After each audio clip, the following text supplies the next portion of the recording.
You're sitting across from her. The conversation is good. The chemistry is real. She's smiling, leaning in, asking questions. And for a second, it feels easy, like this could actually become something. Then, a few days later, the energy changes. Her replies get shorter. The warmth cools off. The invitation never comes. And now, you're staring at your phone, rereading the last message, trying to figure out where it slipped. What did I do wrong? Did I come on too strong? Was she just pretending? If she liked me, why did she pull away? Here's the truth most men never hear clearly enough. Women don't always reject the men they dislike. Sometimes they reject the men they actually like. Because liking someone can feel vulnerable, destabilizing, and deeply unsafe if old patterns get activated beneath the surface. So no, you're not crazy for feeling confused. And no, this does not always mean you blew it. A lot of real connection gets lost, not because the feelings weren't there, but because the emotional risk felt bigger than the reward. By the end of this video, you're going to understand the 7 deeper reasons a woman can pull away from a man she genuinely likes, what's actually happening in her nervous system when she does, and how to recognize the difference between disinterest and emotional self-protection. Let's get into it. Most people think rejection is simple. She likes you, or she doesn't. She's in, or she's out. But the real truth is messier than that, and honestly, way more human. Most couples believe attraction should naturally turn into closeness if the connection is real. But the real truth is that attraction and emotional safety are not the same thing. A woman can feel drawn to you, excited by you, even deeply curious about you, while another part of her is quietly bracing for disappointment, engulfment, abandonment, or loss of control. That's what nobody explains. Your partner's nervous system reads a relationship before her mind can fully explain it. If closeness has ever meant pain, inconsistency, pressure, betrayal, or having to betray herself just to keep love, then real connection doesn't just feel exciting, it feels risky. It can make her want to move closer and run at the exact same time. So what most men interpret as mixed signals is often a nervous system conflict. I like him, this feels good, but something about this scares me. Not because she's playing games, not because women love confusion, not because modern dating has broken everyone beyond repair, but because human beings protect themselves in patterns. And when safety leaves the body, love doesn't always disappear. Sometimes it just goes underground. That's why trying harder doesn't always help. More texting won't fix it. More charm won't fix it. More pressure definitely won't fix it. Because this isn't just about behavior. It's about what the connection means beneath the surface. And once you understand that, a lot of what used to feel personal starts making emotional sense. 1. She likes you, but she doesn't trust her own taste. Here's the part no one talks about. Most couples think attraction is enough to move forward. Most people in relationships assume that if you feel chemistry, you should follow it. But a lot of women have lived through the kind of attraction that felt electric in the beginning and destructive in the end. So now their own feelings don't automatically feel safe to trust. That's the deeper truth. Sometimes she's not rejecting you. She's rejecting the part of herself that once mistook intensity for safety. If her history taught her that being deeply drawn to someone usually ends in confusion, inconsistency, or heartbreak, then liking you can trigger an internal alarm.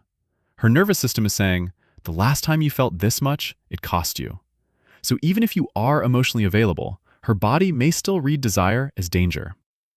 The disconnecting version sounds like this. You say, why are you pulling away if this is going so well?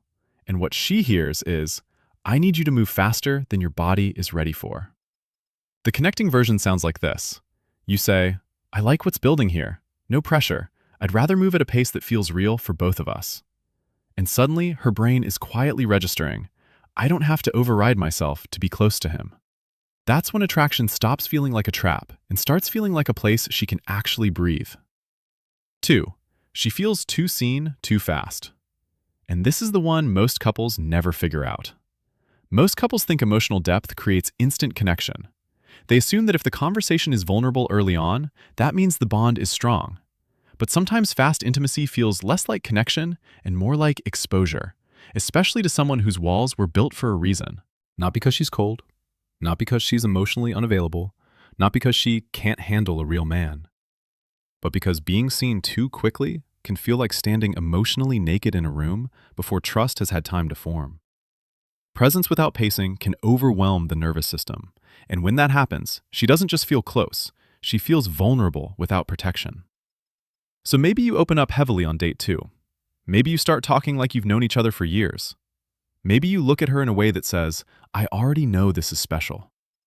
And man, part of her may love that, but another part may think, this is too much, too soon. If I step into this, I might disappear inside it. The disconnecting version. You say, I've never felt this way this fast. I can already tell you're different. That can land as romantic, but it can also land as pressure she didn't consent to carry. The connecting version. You say, I feel really comfortable with you. I'm enjoying getting to know you slowly. Now the message is warmth without demand, interest without emotional force. And when you do that, the walls between you start to come down without either of you having to fight them. 3. She's testing for safety, not perfection. But here's what nobody explains. Most people in relationships think women pull away because a man made one mistake, said one imperfect thing, or failed some hidden test. But the deeper reality is that most women are not screening for flawlessness. They're watching for emotional safety in the small moments after friction, disappointment, or uncertainty. This is where attachment gets real. A woman who likes you is often paying attention to what happens when something goes slightly off.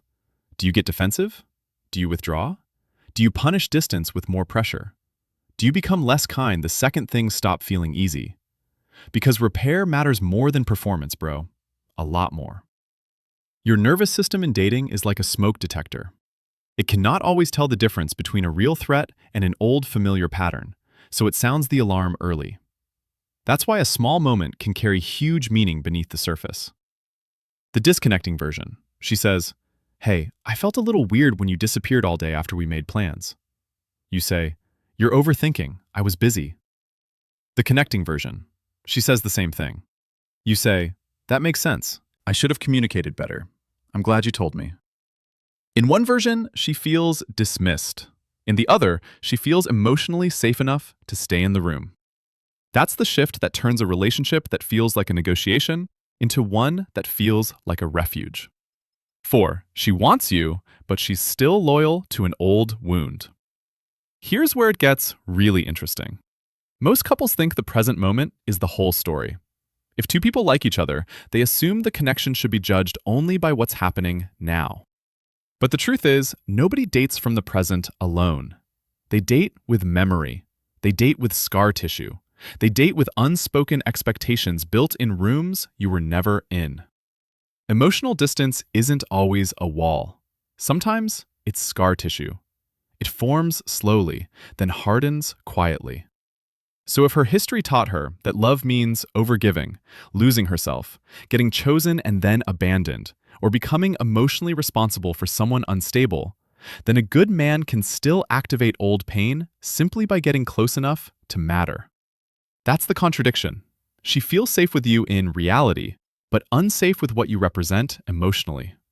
Maybe she starts thinking, if I let this become real, I'll get hurt again. Or, if I need him, I lose leverage. Or even, I know how this ends. And now she's responding not to who you are, but to what closeness has meant before. The disconnecting version. You say, Why are you treating me like I'm the guy who hurt you? That may be true logically, but emotionally it increases shame and pushes her further into defense. The connecting version. You say, I get the sense that part of you wants this and part of you is scared of it. I'm not here to force anything. Now she feels understood, not analyzed, seen, not cornered. And that's when your presence starts to feel different from the pain she's been rehearsing for years. 5. She feels the pressure to become something before she's ready. And here's what changes everything. Most couples think clarity creates connection. Define the relationship, lock it down, get certainty fast. But when attraction is still becoming trust, too much pressure can make a woman feel like she's being asked to commit before she has enough emotional data to feel grounded. This isn't about labels alone. It's about emotional tempo. It's about whether closeness feels chosen or managed. A woman can absolutely like you and still pull away if she senses that your need for certainty is louder than your capacity for presence. Because then she stops feeling discovered and starts feeling processed, like she's being moved through milestones instead of actually known.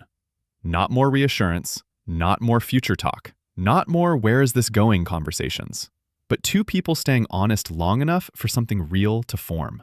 The disconnecting version. After a few good weeks, you say, I just need to know if you're serious about this or not. What she may hear is, your pace is making me anxious, and now you have to fix that for me. The connecting version. You say, I know I'm interested.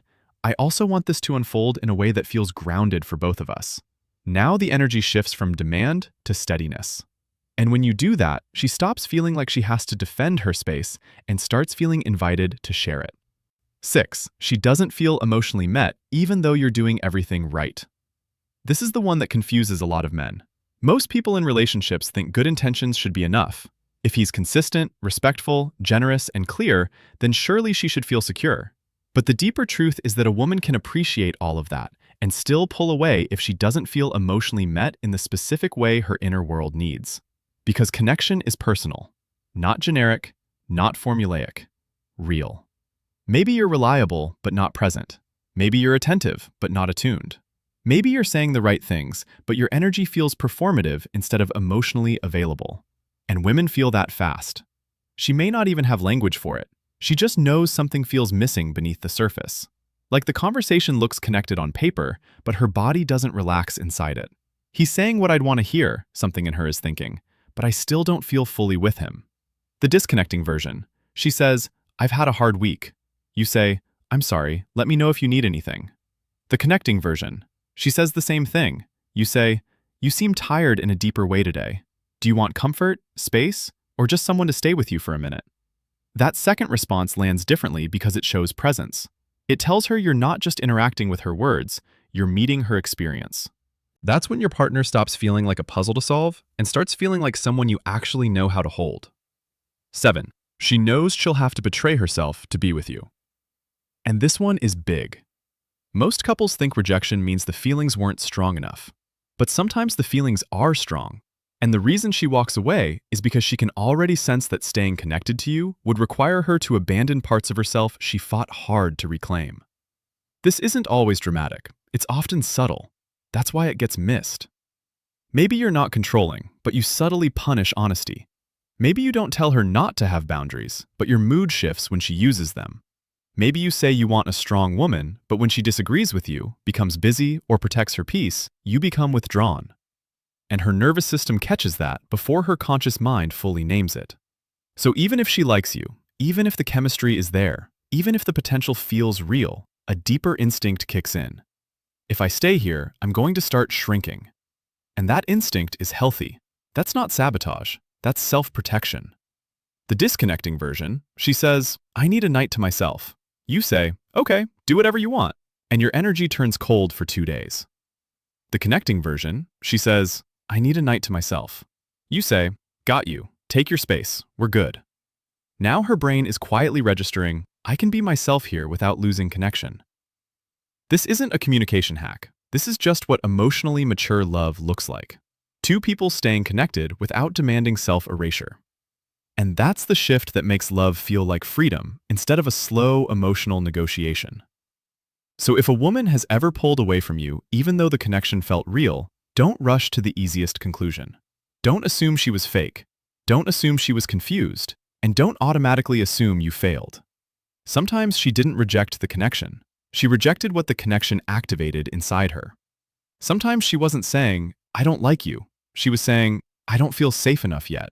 Or, I don't trust what this will turn me into. Or, I like you, and that's exactly why this scares me. And when you really understand that, you stop taking every withdrawal as a verdict on your worth. You start becoming the kind of man who recognizes patterns, respects pacing, and creates safety without trying to control the outcome. That changes your entire presence. And people feel that before you ever say a word. These aren't just dating tips. They're signs of emotional maturity. They're what it looks like when you stop chasing validation and start becoming someone whose presence feels real, grounded, and safe to be close to. Because the kind of love that lasts is not built by forcing closeness. It's built by creating the conditions where closeness can tell the truth. If this hit home, drop a comment with the reason that surprised you most. And if you want more videos on attachment, emotional availability, and how to build connection without losing yourself, subscribe. Real intimacy doesn't begin when someone chooses you. It begins when your presence feels safe enough that they no longer have to protect themselves from being chosen.